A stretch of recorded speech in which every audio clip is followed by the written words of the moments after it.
दारिद्र्यामुळे आपल्या पत्नीला योग्य असं सुख द्यायचे सुख देताना आल्यामुळे त्याचं वर्णन ह्या कवितेमध्ये कवीने केलेलं आहे की डोळे आमची शोभता यामध्ये हिरवं हिरवं तरवं आमचं दिसतो कसं बघ हिरवं हिरवं तरवं आमचं दिसतो कसं बघ करेन म्हणतो औंधा तुका चांगलं सोनं.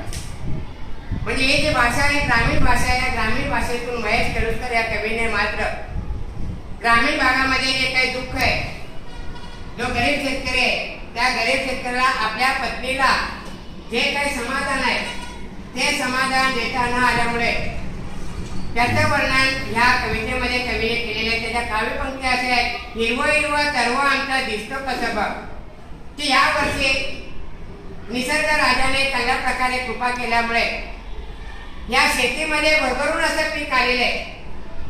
त्याला हे शब्द वापरले हिरवं हिरवं तरवं आमचं दिसतो कसं बघ की सगळीकडे जी शेती आहे ती सत्ती संपूर्ण हिरवळ झालेली आहे की सोन्यासारखं पीक त्याच्याकडून येणार आहे आणि ते सोन्यासारखं पीक आल्यानंतर त्याच्यातून जे काही आर्थिक उत्पन्न मिळेल त्या उत्पन्नातून मात्र नंतर मी तुला चांगलासा एक नग म्हणजे दागिना करेन असा या पहिल्या कवितेचा अर्थ आहे.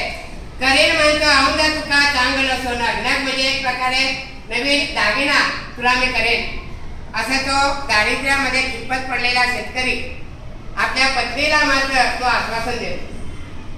पण ते देखील म्हणते की माझ्यापेक्षा तुम्हाला ज्या काही गोष्टी हव्या त्या तुम्हाला मिळाव्यात नको नको माका आगे तुमका घ्यावा घोडा म्हणजे मला काही नको मला जे काही वैभव मिळाले तुमच्यामुळे ते मला पुरेसे आहे. फक्त तुम्ही जे काही थंडी वाऱ्यामध्ये इकडे तिकडे शेतावर फिरता त्यासाठी तुम्हाला घोंगडी जी आवश्यकता आहे ती घोंगडी पहिल्या तुम्ही घ्या.